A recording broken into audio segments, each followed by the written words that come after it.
Jack Miller stared out the small window of the transport shuttle. Earth grew smaller behind him, a blue marble shrinking into the darkness of space. His stomach twisted with a mix of excitement and fear. He was leaving everything he knew behind. "First time off-world?" asked a friendly voice. Jack turned to see a woman in a crisp blue uniform. Her name tag read Captain Susan Bell. "Is it that obvious?" Jack replied with a nervous smile. "Everyone looks the same their first time," she said. "That mix of wonder and terror. You'll get used to it." Jack wasn't so sure. 6 months ago, he had been just another history student at Midwest State University in Nebraska. His biggest worry had been finishing his thesis on conflict resolution strategies throughout human history. Now he was heading to the Galactic Academy as Earth's representative in the first interstellar exchange program. The selection had shocked everyone, especially Jack. With humanity only recently welcomed into Galactic Cooperative as a probationary member, most people expected the Earth governments to choose someone more impressive, a brilliant scientist, perhaps, or a distinguished diplomat, not a 23-year-old history major from a small university in the American heartland. "We're approaching the Enlightenment," Captain Bell announced. "You might want to brace yourself. First sight of an alien mothership can be overwhelming." Jack looked out the window again. At first, he saw nothing but stars. Then he noticed that some of the stars were being blocked out, forming a massive shadow against the cosmos. As they drew closer, the shadow took shape, an enormous vessel that seemed to stretch forever. "That can't be right," Jack whispered. 14 miles long, Captain Bell confirmed. The Enlightenment is one of the smaller diplomatic vessels in the cooperative fleet. The shuttle approached a glowing entrance that looked tiny against a massive ship. Jack felt like a mosquito preparing to land on a whale. After docking, Jack grabbed his small bag of personal items. Everything else he might need would supposedly be provided by the Academy. He followed Captain Bell to the airlock. "Good luck in there," she said, extending her hand.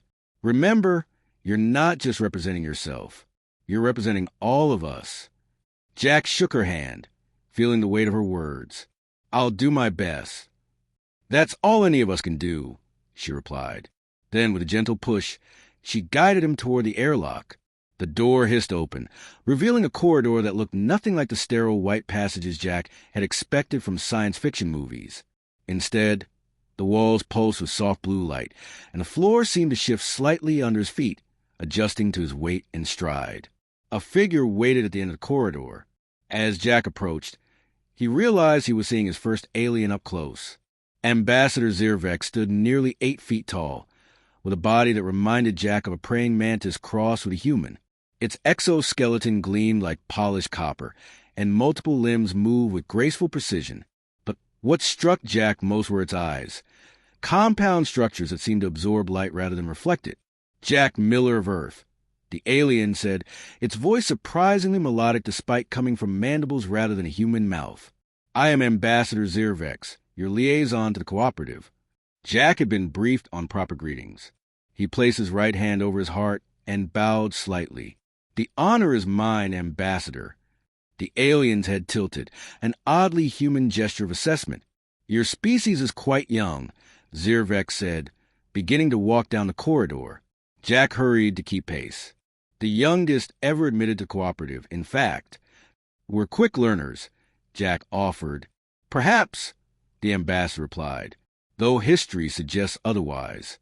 Your kind has achieved space travel, yet still fights wars over resources that could be synthesized. You've mapped your own genome, but used the knowledge to create divisions rather than unity." Jack felt his face grow warm. He had prepared for wonder and discovery, not immediate criticism. "We expect you'll require several generations before making meaningful contributions," Zirvex continued. "This exchange program is merely a courtesy, an opportunity for your species to observe more advanced civilizations, to learn." The dismissive tone was all too familiar to Jack. He had heard it from his high school counselor, who suggested community college instead of university, from his first professor who laughed at his unconventional thesis ideas, from his own father, who couldn't understand why his son wanted to study old conflicts instead of something useful like engineering.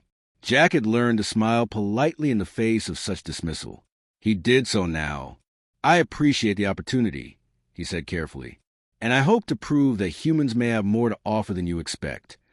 The ambassador made a clicking sound that the translation device on Jack's wrist didn't interpret.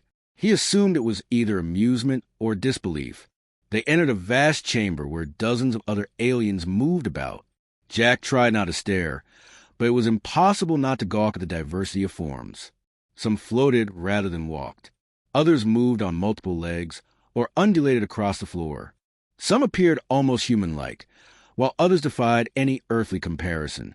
"The Enlightenment carries representatives from 43 worlds," Zirvex explained, "all traveling to the Academy for the new learning cycle. Are there other new species like humans?" Jack asked. "No. Most new species require centuries of observation before being invited to join the cooperative, even as probationary members. Your kind was an unusual case." Jack wanted to ask why humans had been an exception, but was distracted by a floating creature that resembled a jellyfish crossed with a sunflower. It hovered near him, tendrils gently waving. Jack's translation device remained silent. "The Muriel do not communicate through sound," Zirvex explained. "They exchange chemical compounds through the air.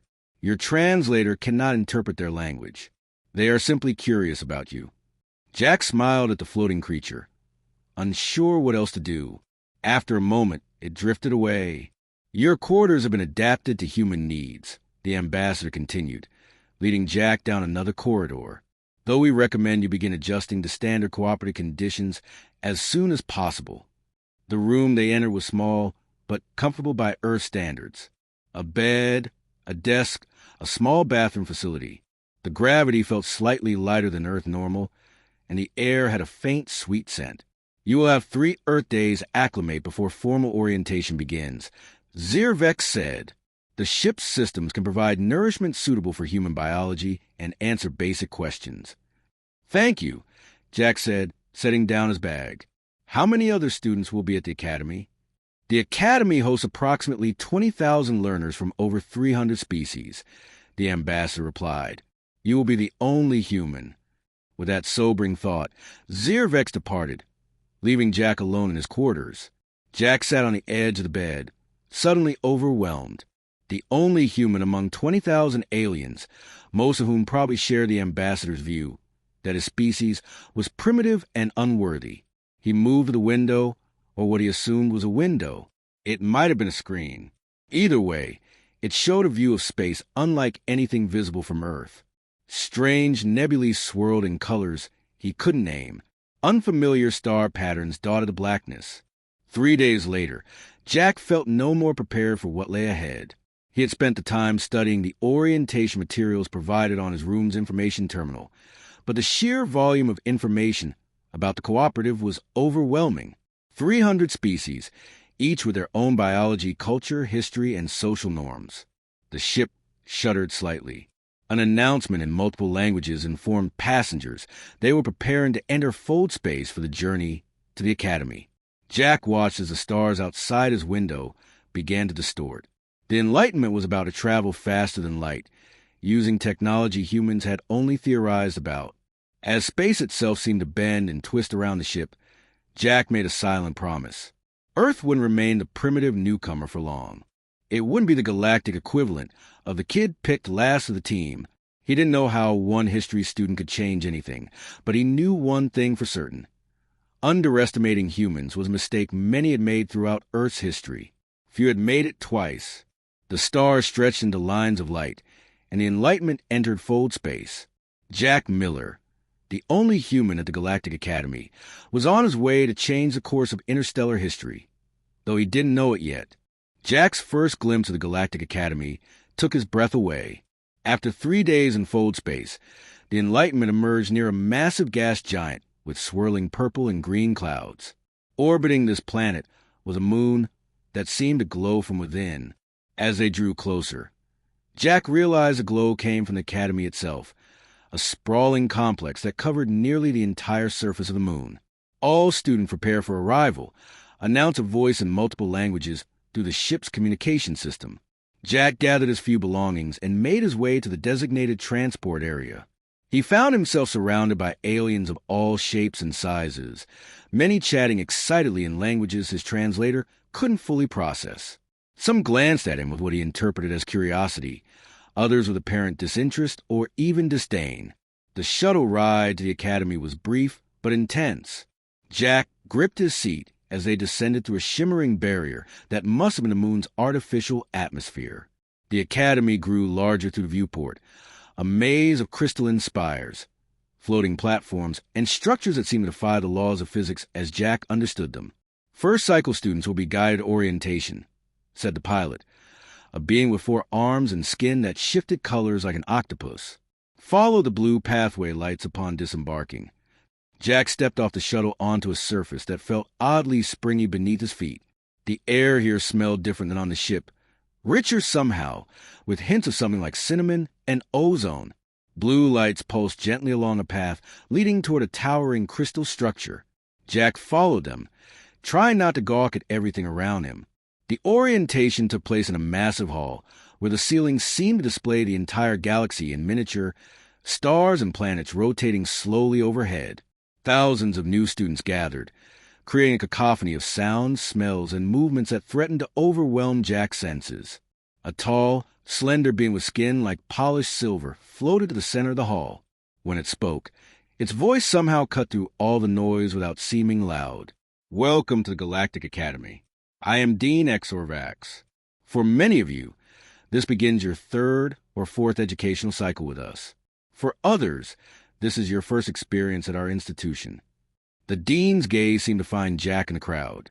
And for one of you, this represents not just your first cycle, but your entire species' introduction to higher galactic education. Suddenly, Jack felt every alien eye in the room turn toward him. He stood straighter, fighting the urge to shrink under their collective gaze. The Academy exists to share knowledge across all civilized species. Dean Exorvax continued.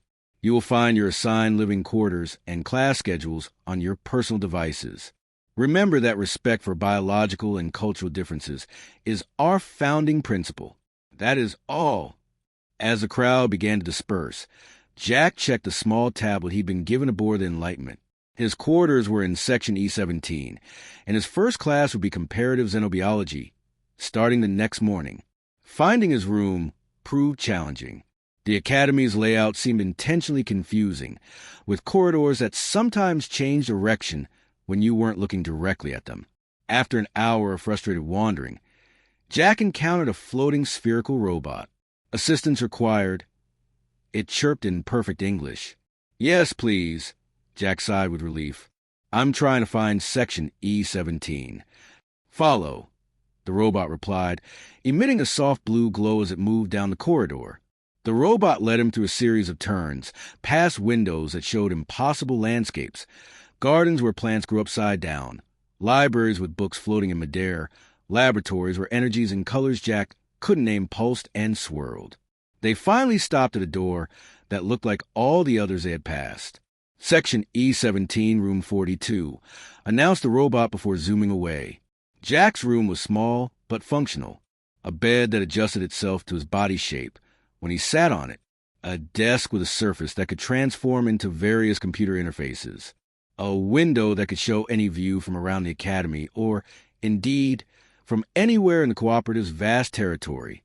A soft chime indicated a message on his tablet. Jack picked it up to find his complete class schedule.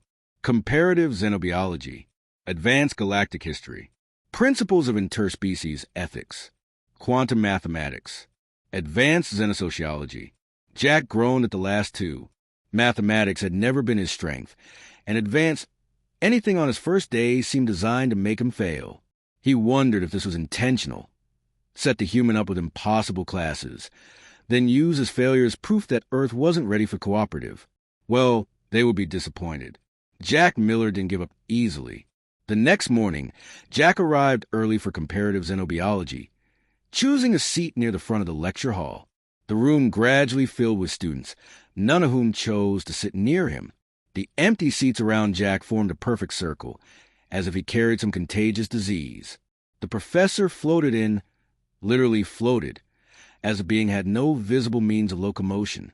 It resembled a cloud of glowing particles roughly shaped like a humanoid. "I am Professor Elgin," it said, its voice coming from everywhere and nowhere at once. "Welcome to comparative xenobiology. We will begin with basic cellular structures across carbon, silicon, and methane-based life forms." The lecture moved at a blistering pace. Images and diagrams flashed on screens around the room, sometimes appearing directly in the air before each student. Jack struggled to take notes, his fingers flying across his tablet. 2 hours later, his head spinning with information about alien cell structures, Jack headed to advanced galactic history. He was looking forward to this one. History was his specialty, after all. But his optimism faded quickly when he realized the class focused on the past 20,000 years of galactic development, most of which occurred while humans were still figuring out agriculture. The professor, a six-limbed being with skin like bark, spent the entire session discussing the Mirian Cultural Revolution as if everyone already knew the basics. By lunchtime, Jack was exhausted and hungry. He followed the crowd to what appeared to be a cafeteria, where food dispensers offered meals suitable for different biologies. He found a human-compatible section and received a tray of what looked like colorful cubes and spheres. Jack sat alone at an empty table, poking at the food cubes. They tasted better than they looked. One like roast beef, another like mashed potatoes, a third like some fruit he couldn't identify. "The human requires sustenance again," said a voice dripping with disdain. Jack looked up to see a shimmering, gelatinous being hovering near his table. The translator identified it as Noxlith, a student from a methane-based civilization. "Most species of the Academy have evolved beyond such frequent consumption of nutrients," Noxlith continued, its body rippling with what Jack interpreted as amusement. "But I suppose primitive forms must fuel themselves continuously." Jack bit back a sharp retort. Getting into arguments on his first day wouldn't help Earth standing. Instead, he smiled politely. "Different biologies have different needs," he said evenly. "That's why we're here, right? To learn about each other." Noxlith made a bubbling sound that wasn't translated. "Indeed, though some have more to learn than others." With that, it oozed away to join a group of similar beings. The pattern continued through the week. In quantum mathematics, Jack struggled to grasp concepts that his alien classmates seemed to find elementary. In principles of interspecies ethics, he discovered that many species considered humans morally underdeveloped due to their history of warfare. And in advanced xenosociology, Professor Chuzar assigned group projects analyzing pre-spaceflight civilizations. "Miller, you will join Group 7. Professor Chuzar announced. You will analyze the Vesperian Empire." Jack found his group members waiting after class. Telix, a crystalline being who could process information at 12 times Jack's speed. Zorn, a reptilian creature with 3 eyes and scales that change color with its mood. And Eden, a methane breather from Caldoria who, surprisingly, seemed friendly toward Jack. "We are assigned the Vesperians," Telix said, its voice like chimes in the wind. "A founding member of the cooperative and the model for peaceful civilizational development. Their entire history spans 50,000 years without a single war," Zorn added, its scales shifting to an impressed blue. "Perhaps we should assign the human a simpler task," Telix suggested, crystal facets glinting. "Something administrative." "I can handle research," Jack said firmly. "I'd like to request access to the complete historical archives of the Vesperian Empire." "That's millions of documents," Eden pointed out, her voice bubbling through her translator. "No offense, Jack, but your brain can't process that much information." "I don't need to read everything," Jack explained. "I just need to look for patterns. That's what historians do." His group members exchanged glances that clearly communicated their doubts. But they couldn't openly refuse without violating the Academy's principle of respect for all species. "Very well," Telix chimed reluctantly. "We will divide the analysis as follows. I will examine political structures. Zorn will study technological development. Eden will analyze cultural evolution, and the human will look for patterns." As the group dispersed, Eden lingered behind. "You'll damage your neural pathways with such intensive study," she warned. "Your biology isn't designed for this." Jack shrugged. "Maybe not," he admitted, rubbing his tired eyes. "But human biology is designed for something else entirely." "What's that?" Eden asked, genuinely curious. Jack smiled, proving people wrong when they underestimate us. The Academy Library was unlike anything Jack had ever seen. It wasn't just the size, though it did span what seemed like several miles of space across multiple gravity planes. It was the nature of the information storage itself. Some data existed as light patterns dancing within crystal columns. Other knowledge was stored in living plants that whispered information when touched. There were conventional books, too, millions of them, written in thousands of languages. Jack spent every free moment there. While other students socialized or rested, he worked while they attended recreational events or explored the Academy's many wonders. Jack sifted through the Vesperian archives. His group members checked on him occasionally, their concern mixing with amusement at the human's stubborn persistence. "You've been at this for 10 days, Eden said, finding Jack at his usual spot surrounded by data screens and floating text displays. "The presentation is in 2 weeks. You should join us in compiling what we already know." Jack shook his head. "Something doesn't feel right about the Vesperian narrative." "What do you mean?" Eden's gas exchange membranes rippled with curiosity. "It's too perfect," Jack explained, gesturing to the timeline he created. 50,000 years of consistent, peaceful development. No wars, no major conflicts, no violent upheavals of any kind. That's not how civilizations evolve. Not how human civilizations evolve. Eden corrected. Other species have different paths. "Maybe," Jack conceded, "but I've been studying their art and architecture from different periods. Look at this." He pulled up images of early Vesperian buildings, tall, spire-like structures with what appear to be decorative elements around their bases. "See these patterns? On Earth, we'd call these defensive battlements. They serve no architectural purpose except to defend against ground attacks." Eden leaned closer. "Those are simply aesthetic choices. The Vesperians value symmetry and elevation in their design. Then why do they only appear in structures built during their early space exploration period? And why do they match the rhythm patterns in their oldest music?" Jack played a recording of ancient Vesperian music, a driving, pulsing beat that seemed to vibrate through the air. "On Earth, these are war drums. The rhythm matches the human heartbeat under stress. It's meant to prepare warriors for battle." Eden's membranes fluttered skeptically. "You're seeing connections that aren't there. The Vesperians are founding members of the cooperative precisely because they achieved space travel without the violent phases most species experience." Jack sighed. "Maybe you're right, but I'm going to keep looking." Days passed, and Jack's health began to suffer.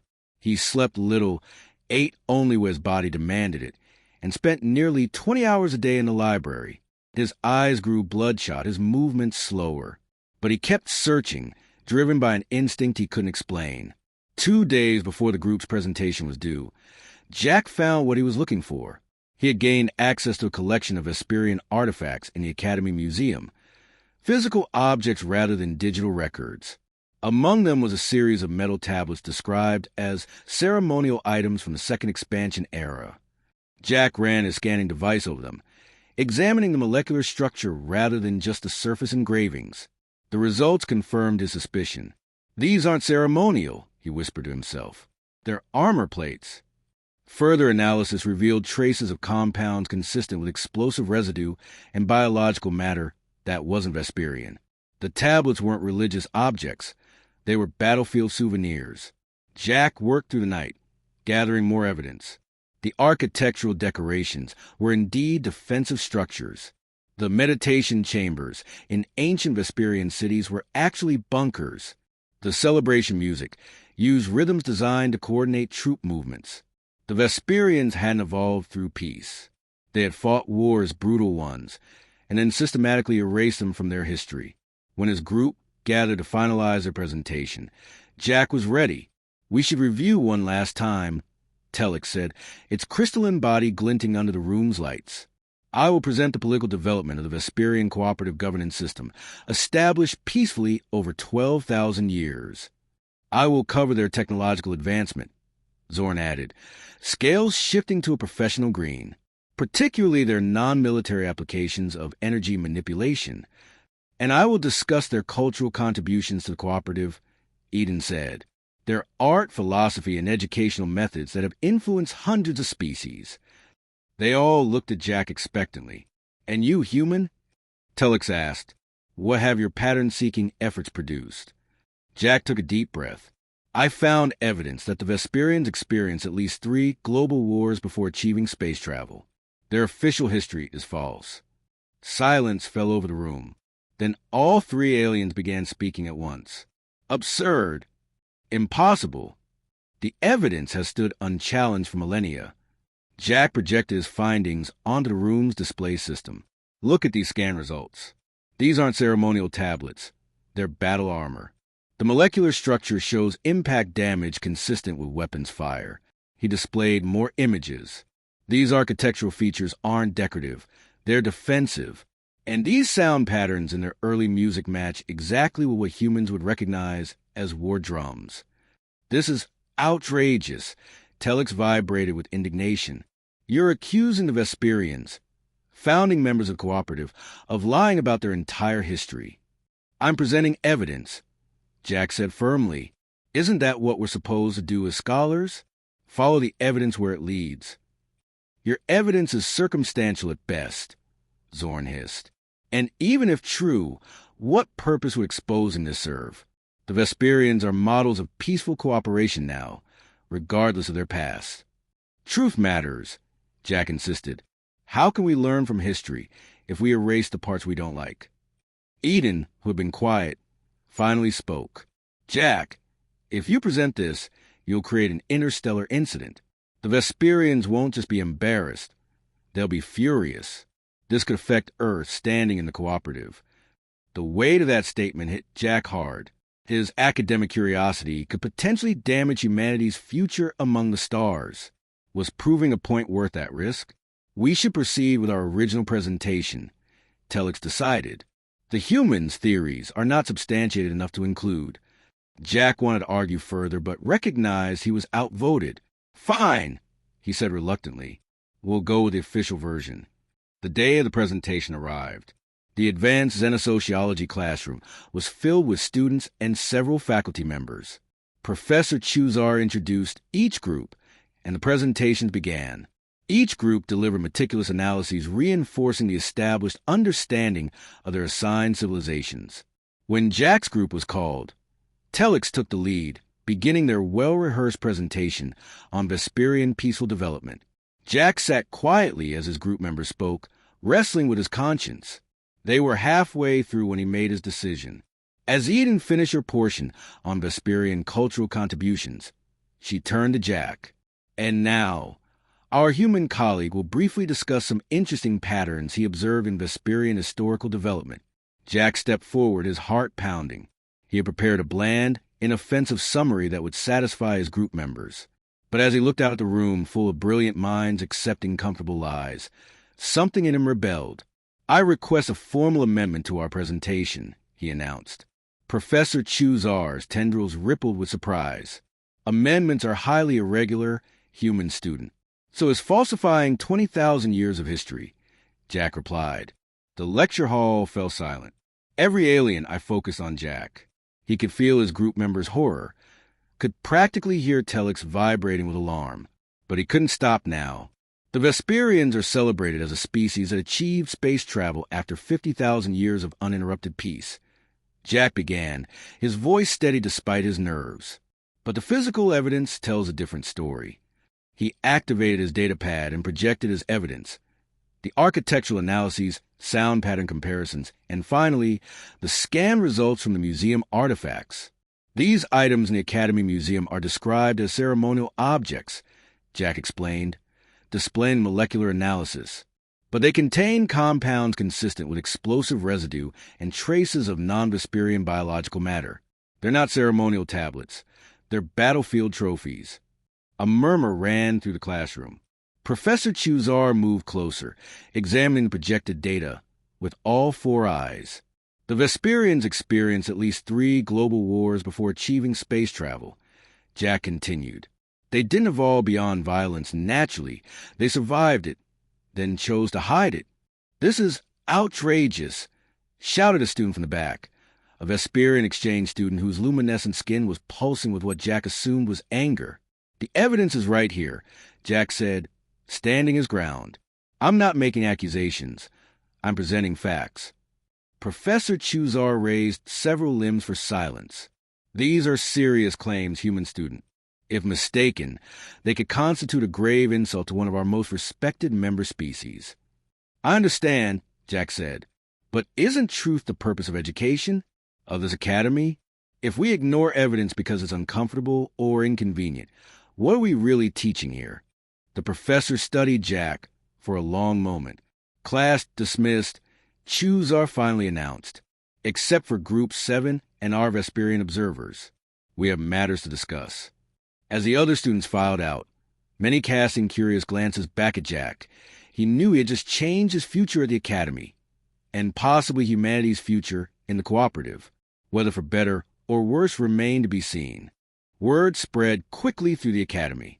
By the next morning, everyone knew about the human student who had challenged the historical narrative of the Vesperians, one of the most respected founding species of the Galactic Cooperative.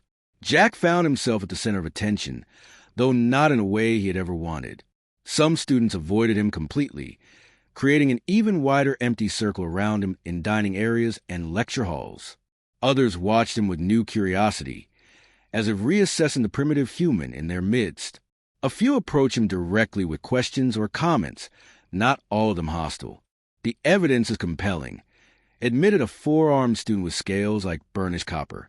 "I've always wondered why the Vesperians had no creative works dealing with conflict when every other species does." But most reactions were negative. Jack's student access to the library archives was restricted. Several professors informed him that his participation in their classes would be reviewed. His own group members refused to speak to him, except for Eden, who seemed torn between anger and reluctant admiration. 3 days after the presentation, Jack received a message summoning him to the office of Dean Exorvax. He knew this couldn't be good news. The dean's office was at the top of the tallest spire in the academy, reached by a gravity lift that made Jack's stomach lurch.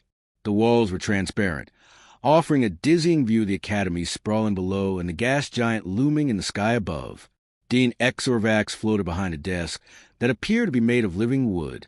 The dean's 8 eyes blinked asynchronously, a sign of extreme stress in their species. "Sit down, Miller," the dean said.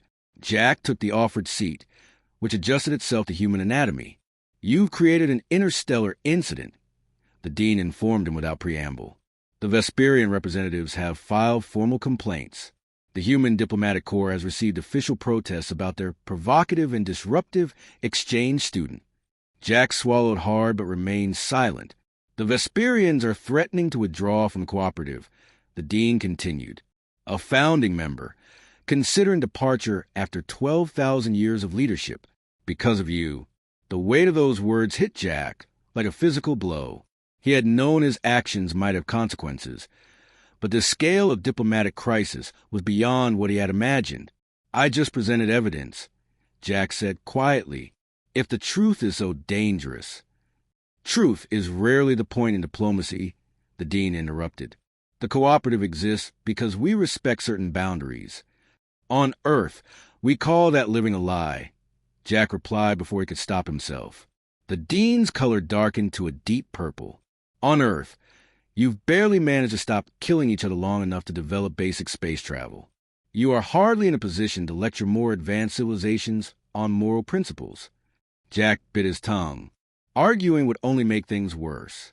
"What happens now?" he asked instead. "You have 2 options," the dean said. "First, you can publicly retract your claims and apologize to the Vesperian delegation. You will admit to misinterpreting the evidence due to your limited understanding of galactic history and your species' cultural bias toward conflict narratives." Jack's hands tightened on the armrest of his chair. "And the second option? Earth's probationary status in the cooperative will be reviewed. The exchange program will be terminated. You will return to your planet, which will likely remain isolated from galactic society for at least another century." The choice was impossible. Retract the truth and betray everything you believed in as a historian, or become responsible for setting humanity's progress back by 100 years. "How long do I have to decide?" Jack asked, his voice strained. The Vesperian ambassador will arrive tomorrow. You will deliver your retraction and apology at a formal gathering in the Grand Forum. The dean's tone made it clear which option Jack was expected to choose. May I at least keep researching until then, to make sure I haven't missed something that would explain my findings? The dean hesitated, then nodded. Your library access will be restored for 24 hours. But Miller, the dean's voice hardened, the cooperative has existed for 50 millennia. Individual species come and go, but the stability of galactic society depends on mutual respect and discretion. Remember that. Jack left the dean's office with a heavy heart. 4 billion humans were counting on him, even if they didn't know it. His curiosity and stubborn pursuit of truth had put their future at risk. Back in his quarters, Jack tried to focus. He had 24 hours to find either conclusive proof that would be impossible to ignore or evidence that he was somehow mistaken. Neither seemed likely. His tablet chimed with an incoming message. It was from Eden. Meet me at the North Observation Deck. Level 17. Now. Curious, Jack headed to the location. The North Observation Deck was deserted at this hour, offering a spectacular view of the gas giant's ring system. Eden was waiting, her containment suit glowing softly in the dim light. I shouldn't be talking to you, she said as he approached. The Vesperians have a lot of influence at the Academy. Then why risk it? Jack asked. Because you might be right, Eden replied. I've been looking into your evidence. The chemical traces on those artifacts, they're consistent with a compound used in ancient methane-based weapons. My people used similar technology before our peace accord. Jack's pulse quickened. So you believe me? I believe the evidence deserves proper investigation, not political suppression. Eden's membranes fluttered nervously. But that's not why I called you here. Someone wants to meet you. Who? I am, said a voice from the shadows. Jack turned to see a figure emerge into the dim light. The being was tall and slender, with translucent skin that pulsed with bioluminescent patterns. A Vesperian. Jack tensed, ready for accusations or threats. Instead, the Vesperian moved closer with a grace that suggested great age and dignity. I am Ambassador Velshar of the Vesperians, the being said, its voice melodic and soothing. You've caused quite the disturbance, human. I only presented what I found, Jack replied cautiously. Indeed. The ambassador was silent for a moment, its skin pulsing with complex light patterns. What you found was the truth, a truth we have hidden for 40 millennia. Jack's eyes widened. Eden made a sound of surprise. You're admitting it? Jack asked, hardly believing what he was hearing. To you, yes, though if asked publicly, I would deny this conversation ever took place. The ambassador moved to the viewport, gazing out at the stars. Our species nearly destroyed itself 3 times. The wars you discovered were apocalyptic in scale. Billions died. Entire continents were rendered uninhabitable. Then why deny it? Jack asked, why erase it from your history? Because some truths are dangerous, Velshar explained. The peace we eventually achieved was so precious, so fragile, that our ancestors feared acknowledging our violent past might reawaken those tendencies. They believed that if we presented ourselves as having always been peaceful, future generations would know no other way to be. But erasing history means losing its lessons, Jack argued. How can you avoid repeating mistakes you pretend never happened? A valid perspective, the ambassador conceded. One that some of us have argued for centuries, albeit in private. The fear of our violent nature was so great that the founders encoded the deception into our very governance. To expose the truth is considered the highest form of treason. So why tell me now? Jack asked. The ambassador's skin shifted to a deep blue. Because you forced our hand. Your evidence, while circumstantial by legal standards, is compelling enough that others will eventually reach the same conclusion. The question now is how this truth emerges. What do you mean?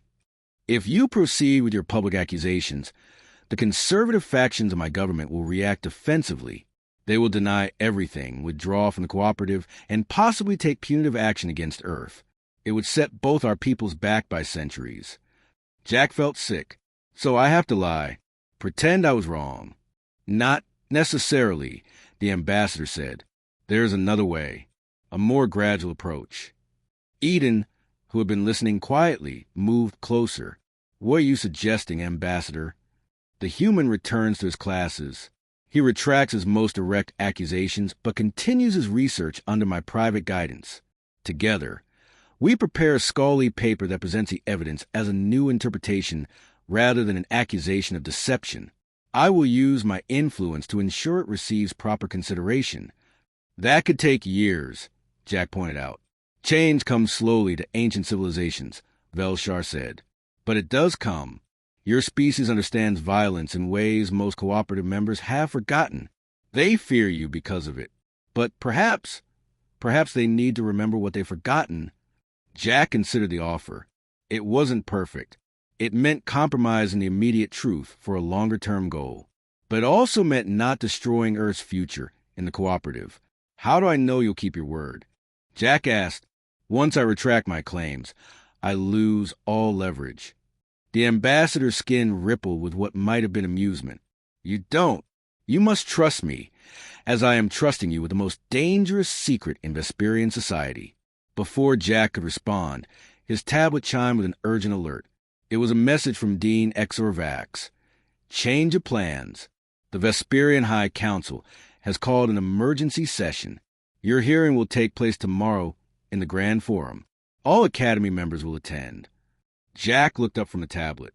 They're moving faster than expected. The ambassador's skin paled. The conservative faction is forcing the issue. They want to make an example of you. What do I do now? Jack asked, sudden fear gripping him. Velshar's bioluminescent patterns shifted rapidly, suggesting deep thought. The gradual approach is no longer an option. Tomorrow you will face a choice that will affect both our civilizations. Tell me what to do, Jack pleaded. I cannot, the ambassador said. This must be your decision. But know this. Your species understands something that many of us have forgotten. That truth, however painful, has power. Perhaps that is why you were chosen for this exchange program. With that cryptic statement, the ambassador glided away, disappearing into the shadows of the observation deck. Eden turned to Jack. What will you do? Jack stared out at the stars, feeling the weight of two civilizations on his shoulders. I don't know, he admitted, but I have until tomorrow to figure it out. Jack barely slept that night. He paced the small room, weighing his options again and again. By morning, his eyes were red from lack of sleep, but his mind was clear. He had made his decision. The Grand Forum was the largest chamber in the Academy, rarely used except for the most important occasions. Today, it was filled beyond capacity. Representatives from every cooperative species had assembled to witness the unprecedented event, a probationary species defending its continued inclusion after a diplomatic crisis. Jack stood alone at the center of the forum, feeling the weight of countless alien gazes. The human diplomatic team had been barred from attending. This was humanity's trial, and Jack was its sole representative. Dean Exorvac spoke first, floating above the gathered crowd. We gathered to address the disruptive actions of human student Jack Miller, whose unfounded accusations against the Vesperian civilization have threatened the harmony of our cooperative. Several delegates clicked or hummed their agreement. The human will now offer his retraction and apology, the dean announced, gesturing toward Jack. Jack stepped forward, his heart pounding. He had prepared a statement, the carefully worded apology the diplomats had crafted for him. Instead, he set his datapad aside. I will not apologize for seeking truth, Jack began, his voice steady despite his nerves. Nor will I retract facts that even the Vesperians have privately confirmed. A wave of murmurs swept through the forum. The dean's color darkened ominously. Humanity is young by your standards, Jack continued. We've had nuclear weapons longer than we've had the internet. We fought wars over resources, ideology, and misunderstandings. We've nearly destroyed ourselves multiple times. He paused, looking around the forum. Thousands of alien eyes, tentacles, sensory organs of all descriptions focused on him, some with anger, others with curiosity. But we remember every mistake. We teach them to our children as warnings. We build monuments to our failures, so we never repeat them. Our bloodiest conflicts and greatest shames are acquired learning for every student. Jack stepped forward, his voice growing stronger. The Vesperians chose to hide their violent past. That was their right. But they also sit in judgment of species like mine, deeming us too primitive, too violent for full membership, while pretending they were never like us. That is hypocrisy. The forum erupted in outraged noise. The dean banged the ceremonial staff for order. "You go too far, human!" shouted a Vesperian representative, skin flashing angry red patterns. "This insult will not stand." "It is not an insult to speak truth," Jack replied when the noise subsided. "I have evidence. Real, physical evidence that anyone here can examine. The Vesperians face the same violent challenges that humans and many other species faced. The difference is not that they never experienced violence. The difference is that they chose to forget it. Humanity doesn't claim moral superiority." Jack pressed on. "We claim only honesty about who we are and where we came from. If the cooperative cannot handle that honesty, then perhaps it's not as advanced as it believes." Complete silence fell over the forum. Even the dean seemed stunned by the human's audacity. Then, unexpectedly, Ambassador Velshar floated to the center of the forum beside Jack. The Vesperian skin pulsed with complex patterns that Jack couldn't interpret. "The human speaks truth," the ambassador announced, voice resonating through the chamber. The silence deepened, if that was possible. Then a storm of voices erupted, many shouting in languages Jack's translator couldn't process fast enough. The dean raised all 8 limbs for silence. "Ambassador Velshar, you cannot mean to confirm these accusations?" "I do," the ambassador replied. "My civilization chose to hide our violent past. We were wrong to do so, and even more wrong to judge others for struggles we ourselves once faced." The forum descended into chaos again. Jack stood stunned beside the ambassador, hardly believing what was happening. "Order!" the dean shouted. "We will have order." Gradually, the noise subsided. In the new silence, something unexpected happened. A tall, spindly being with skin like polished obsidian moved the center of the forum. The Thexians also had a war period.